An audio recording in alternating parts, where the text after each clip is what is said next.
Mi nombre es Kevin. Como podrán imaginarse, mis padres no tenían gustos muy mexicanos que digamos.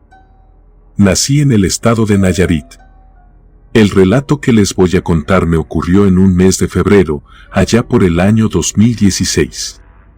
En ese entonces, ya estaba juntado y tenía una hija de tan solo 4 años. Mi pareja se llama Fernanda, la conocí durante el verano del 2011. Ella tenía 17 años y a mí me faltaban unos cuantos meses para cumplir 25 años. Iniciamos una relación y, en menos de un año, tuvimos un embarazo no planeado, pero lo tomamos bien y nos juntamos. Inicialmente, la llevé a casa de mis padres. El plan era estar ahí solo unos meses, en lo que encontrábamos casa, pero eso de buscar casa para rentar estaba difícil, por varios factores. Para empezar, yo no tenía auto, por eso ocupaba una casa más o menos céntrica, y la gran mayoría de las casas estaban en la periferia. Las pocas casas céntricas se salían completamente de mi presupuesto. En eso pasaron los meses, nació mi hija, y yo no encontraba casa. El tiempo se fue, y así pasaron 4 años hasta que finalmente encontré una casa que podía rentar. La verdad, si nos surgía cambiarnos de casa, no es que tuviéramos problemas con mis papás. Pues era solo que queríamos poder disfrutar al máximo nuestra paternidad, porque mis papás, de una forma u otra, estaban influyendo en la educación de mi hija, y a mi hija quería educarla yo. La casa que pude encontrar era un tanto vieja, bastante en realidad. Había sido la primera casa de esa colonia en ser construida, y la colonia era de las más antiguas de la ciudad.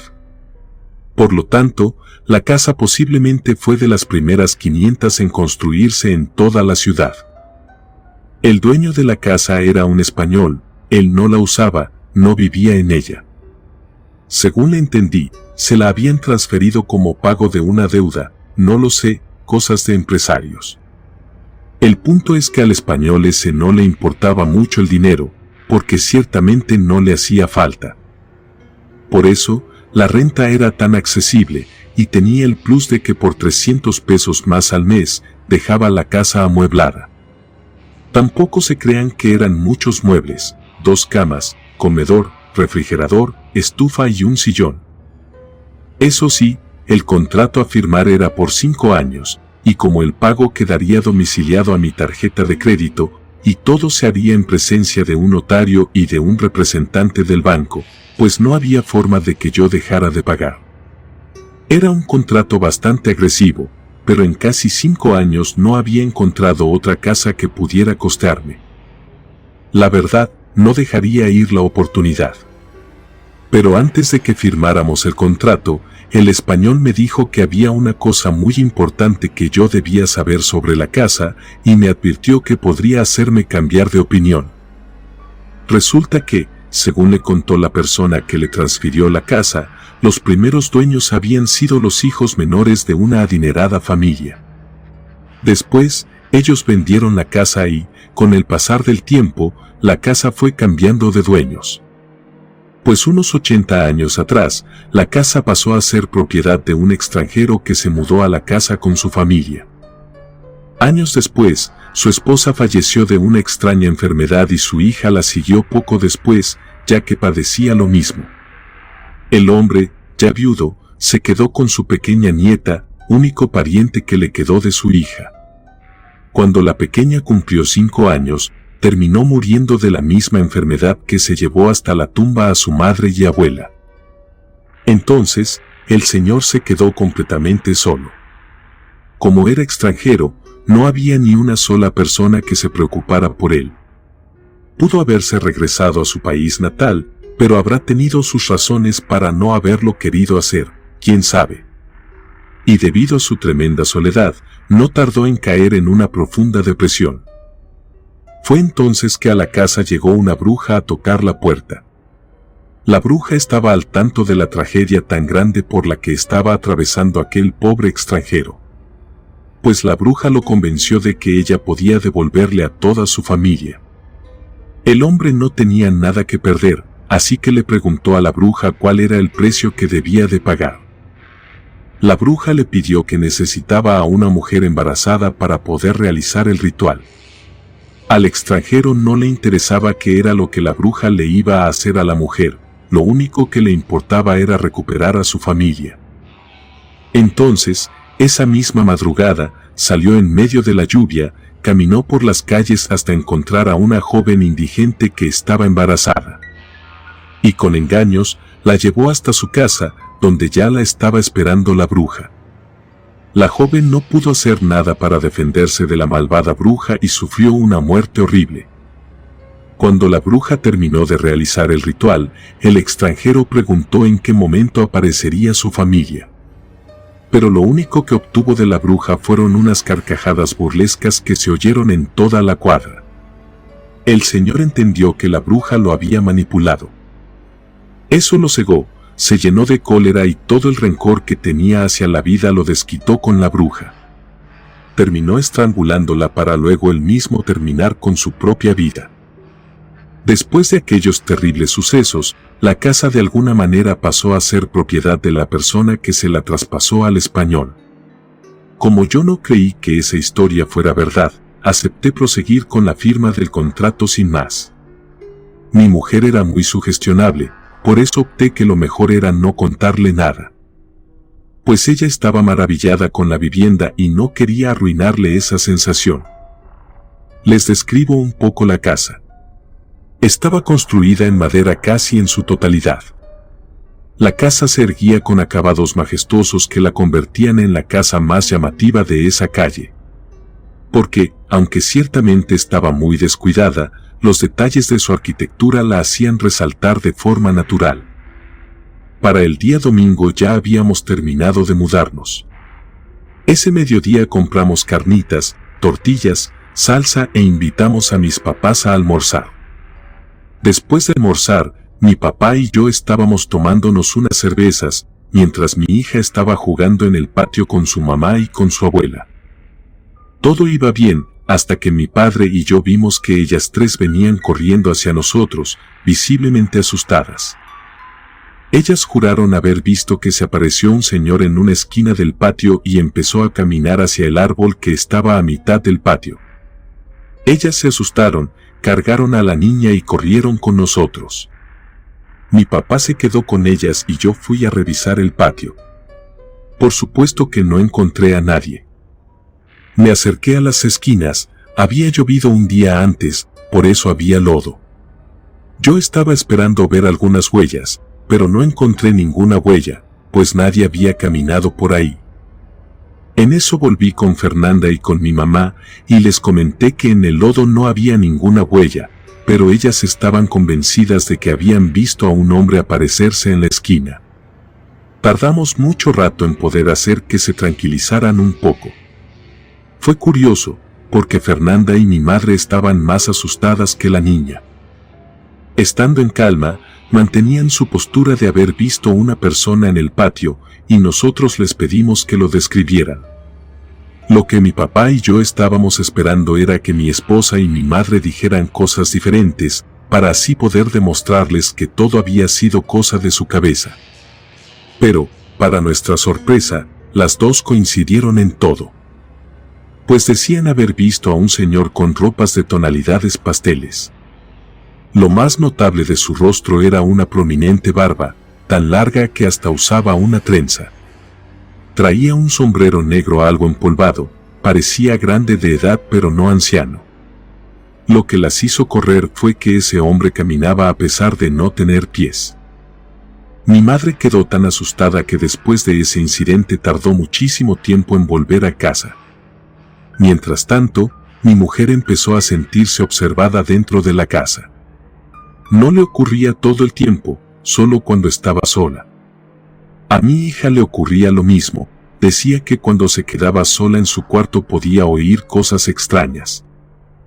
Yo estaba fuera de casa al menos 12 horas de lunes a sábado, y cada día Fernanda y mi hija hacían lo posible por no despegarse la una de la otra. Eso llegó a tal punto que cuando una quería ir al baño, tenían que entrar las dos. Cuando sus quejas me colmaron la paciencia, le dije a Fernanda que cuando yo no estaba, ella y la niña se fueran a la casa de mis padres y se quedaran ahí hasta que yo pasara por ella saliendo del trabajo. Le pareció una buena idea y así estuvimos por un tiempo, fueron semanas. Inclusive llegué a pensar que era momento de volver a la normalidad. Supuse que mi esposa y mi hija ya tendrían fresca la cabeza y ya no andarían con eso de ver y oír cosas. Un día le pedí que se quedara en casa, que preparara una pasta con carne molida y agua de mango para que, cuando yo saliera del trabajo, viéramos una buena película. El día de trabajo estuvo normal, todo rutinario, y ya cuando iba de regreso, pasé por unas palomitas, para después de la comida. En eso pregunté cómo había estado la mañana y no hubo malas noticias. Nos sentamos a comer tranquilamente, y cuando la película estaba a la mitad, ocurrió una cosa que yo no me esperaba. Se escuchó el llanto de una mujer, fue un ruido abrumador que parecía venir de todos los rincones de la casa. Ese llanto duró pocos segundos, pero la verdad, caló hasta adentro. Mi niña se quedó pálida del susto, Fernanda empezó a temblar de las manos y soltó el tenedor. Mi cabeza rápidamente trató de buscar una explicación lógica. Primero pensé en una televisión, pero eso no mejoraba la situación, porque tendría que haberse prendido sola, lo cual seguía estando muy mal. Cuando el llanto terminó, vimos a un hombre pasar por afuera de la ventana que daba vista al pasillo. Fernanda lo primero que hizo fue gritar que ese hombre era el mismo que ella y mi mamá habían visto en el patio la vez pasada. Yo, apurado, me levanté de la silla y corrí para salir al patio y alcanzar al tipo. Cuando salí, sí pude ver al sujeto, pero cuando le grité desapareció. Todo ocurrió tan rápido que no pude procesarlo al instante. Me quedé parado en el patio, entonces de la nada, sentí mucho frío. Al mismo tiempo, con el rabillo del ojo alcancé a notar la silueta de una mujer, y de inmediato me giré, pero no había nadie. Dejé de sentir frío cuando Fernanda y mi hija gritaron. Volví rápido al interior de la casa, solo para verlas arrinconadas en una esquina mientras Fernanda trataba de cubrir con su cuerpo a la niña. Debido a que la silueta de una mujer estaba atravesando una de las paredes, tal como si fuera un fantasma. No tenía sentido nada de lo que estaba ocurriendo, el grito, el sujeto y aparte la mujer fantasma. Yo pregunté qué había pasado. Fernanda no me contestó, solo se limitó a cargar a la niña y salió de la casa. Yo fui detrás de ella para intentar calmarla, pero mi esposa estaba histérica. Me gritó que se iba a largar de la casa y que podía irme con ella o quedarme solo, pero que no iba a permitir que nuestra hija pasara una noche más ahí.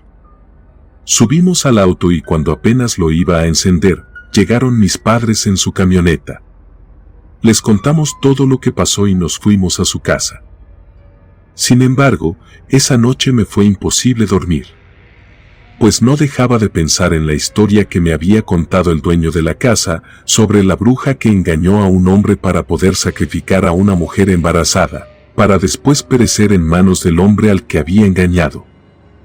Tal vez todas las manifestaciones eran los fantasmas de aquellos que murieron ahí. Mientras pensaba en eso, observaba dormir a mi esposa y a mi hija. No las iba a exponer a que les pasara algo, pero tampoco podíamos dejar esa casa así como así, porque los pagos de todos modos se irían cargando a mi tarjeta, independientemente de si yo estaba en la casa o no. Al día siguiente, empecé a preguntar si alguien de casualidad conocía a alguna persona que pudiera ayudarme a darle una solución a la situación. Luego de estar preguntando a muchas personas, una señora de intendencia me dio la dirección de una tal doña Nena. Me aseguró que ella sabría cómo ayudarme y entonces fui a buscarla. Cuando entré a su casa, lo primero que le pregunté fue si de casualidad ella era una bruja. Su respuesta fue ambigua, dijo que no era bruja, pero que sí practicaba brujería. Elegí muy bien mis palabras para darle a entender que yo no quería nada que tuviera que ver con brujería. Entonces, doña Nena me comentó que no toda la brujería era mala, sino que más bien dependía de quien la aplicaba y para qué lo hacía. No recuerdo a la perfección sus palabras, pero básicamente me explicó que la brujería era cualquier acción en la que se utilizaran fuerzas de otros planos, para influir en el mundo terrenal. Pues aplicaba para lo bueno como para lo malo. Y el ejemplo que me dio fue que, utilizar agua bendita para proteger una casa, era un acto de brujería porque se estaba acudiendo a un plano superior para obtener ayuda. Sus palabras, aunque algo complicadas de digerir, me dieron confianza y acepté quedarme a platicar con ella, y le conté todo. Doña Nena no me interrumpió ni una sola vez, pues esperó a que yo terminara de hablar. Según la mujer, mi casa estaba siendo afectada por las malas energías que se habían desprendido aquella trágica noche. Y la única manera de detener las manifestaciones era someter la casa a una limpieza energética, tarea para la cual ella se ofreció. Me dijo el precio y me aclaró que eso ya cubría los materiales necesarios para hacerla limpia. Debo admitir que el costo me pareció elevado, pero como bien dicen, la tranquilidad de la familia no tiene precio. Me faltaban 2 días para cobrar la quincena y le dije a Doña Nena que volvería en cuanto tuviera el dinero en la mano. En eso hablé con mi padre sobre lo que tenía pensado hacer. Él se mostró escéptico a pensar que esa señora verdaderamente pudiera ser de ayuda, pero le dejé en claro que era la única ayuda que había podido conseguir. Mi padre me preguntó si ya había acudido a la iglesia, y le dije que sí, pero esa no era la verdad.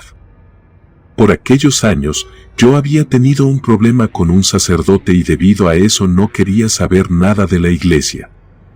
Cuando llegó el día de ir con Doña Nena, mi padre insistió en querer acompañarme y terminé diciéndole que estaba bien. Doña Nena empezó rezando, sus rezos eran hacia los ángeles y otros seres del cielo, eran oraciones que yo nunca había oído. Luego de varios minutos, ocurrió una manifestación. Pues de entre las paredes salió la silueta de una mujer, cruzó el comedor y se perdió en el momento en que atravesó una pared, no intentó atacarnos, solo caminó.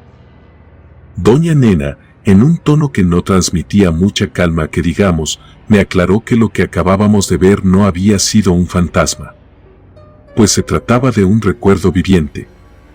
Un fenómeno de semejante naturaleza no era fácil de enfrentar, porque para empezar requería mucha práctica. Por desgracia, era solamente la tercera vez que ella atestiguaba ese fenómeno. Por supuesto, que ni mi padre ni yo teníamos idea de qué era lo mencionado por la señora. Nos explicó que un recuerdo viviente se crea cuando en un mismo lugar suceden una serie de diferentes acontecimientos que ocasionen sensaciones muy fuertes. La situación de la casa era que primero se habían muerto la esposa y la hija de aquel hombre en el pasado. Sucesos que claramente habrían dejado al pobre hombre sumido en una tristeza inmensa. Después, con la aparición de la bruja y su promesa, el hombre habría recuperado la esperanza de golpe. Lo cual no solo causaba la manifestación de una potente energía positiva, sino que también el hecho de que una persona tuviera un cambio tan brusco de emanación energética generaba una especie de éter. Después apareció el odio, cuando aquel hombre comprendió que había sido engañado. Aparte de eso, estaba la angustia que había sufrido la mujer embarazada que fue sacrificada, y por último, estaba la muerte del niño que vivía dentro de la mujer. La muerte de la bruja y la muerte del Señor. La suma de todo eso causó un ligero colapso dentro de la dimensión del tiempo, dando origen al recuerdo viviente. Cabe destacar que Doña Nena hizo hincapié en que ese recuerdo viviente era muchísimo más peligroso que cualquier fantasma. Añadió que lo mejor que habíamos hecho era salirnos de la casa antes de que fuera demasiado tarde. Mi padre preguntó si eso tenía arreglo, y Doña Nena le dijo que sí, pero que teníamos que volver otro día en lo que ella se preparaba. Así que nos fuimos. La señora nos pidió 2 semanas antes de volver, y cuando lo hicimos, ya no iba mi padre porque le había tocado cita en el seguro. Y como las citas les ponían una vez al año, no podía perder esa cita. Por eso, nada más Doña Nena y yo fuimos a la casa. En esa ocasión, las manifestaciones no tardaron en ocurrir. Lo que pasó fue que mientras recorríamos la casa repitiendo ciertos rezos, al momento de entrar al cuarto que usaba mi hija, se hizo presente el momento en que la bruja había llevado a cabo el sacrificio de la mujer embarazada. Me llevé una impresión tan fuerte que no podía mover ni un solo músculo. La impotencia de presenciar aquello no se puede comparar con nada. Doña Nena aprovechó ese momento, que fue el disparador de la tragedia, para hacer sus cosas y cuando terminó de rezar, la escena simplemente se disolvió como si se tratara de arena. Y eso fue todo, la señora dijo que ya estaba hecho. La verdad, a mí no me pareció la gran cosa, pues yo me esperaba algo más impactante. Entonces ella me mostró sus muñecas, por alguna razón que se escapa de mi entendimiento, pronunciar aquellos rezos le había ocasionado unas heridas que parecían estigmas. La agradecí a doña Nena, y solo para estar seguro, yo me quedé una semana entera en la casa, y no ocurrió nada raro. En eso traté de convencer a mi mujer de volver, me costó un mes, pero finalmente regresamos a nuestra vida rutinaria. Nunca más presenciamos nada paranormal, pero de todos modos, en cuanto finalizó el contrato, nos salimos de la casa y rentamos en otra parte. Pues lo que pasaba era que mi esposa de vez en cuando soñaba que pasaban cosas en la casa. Siento pena por aquel pobre hombre y por su familia. A la vez también siento lo mismo por la pobre mujer que fue sacrificada por esa malvada y despiadada bruja. A nadie le había contado esta historia, al menos a nadie ajeno a la familia, más que nada porque entiendo que pudiera haber personas que no creyeran del todo mi experiencia. Pero finalmente, me he animado a compartir mi relato porque hace poco me enteré de que el dueño vendió la propiedad a una funeraria. La casa fue demolida, y dicen que durante las excavaciones encontraron una misteriosa tumba que en su interior solo contenía unos pies que, por alguna razón, estaban como momificados o algo parecido. Y lo primero que pensé era que se trataba de los pies del hombre que mi madre y mi esposa vieron, porque ambas afirmaron que a la persona que vieron le faltaban los pies. Comunidad de Relatos de Terror, quiero enviarles un gran saludo y agradecerles por todo el apoyo que le han brindado a este proyecto. Ya somos más de 15,000 suscriptores y nuestra próxima meta es llegar a los 20,000, gracias por todo su apoyo. Si te gustó este relato, suscríbete activando la campanita de notificaciones, de esta manera estarías apoyando nuestro proyecto. Gracias por escucharnos. Relatos escritos y adaptados por Liz Rayón.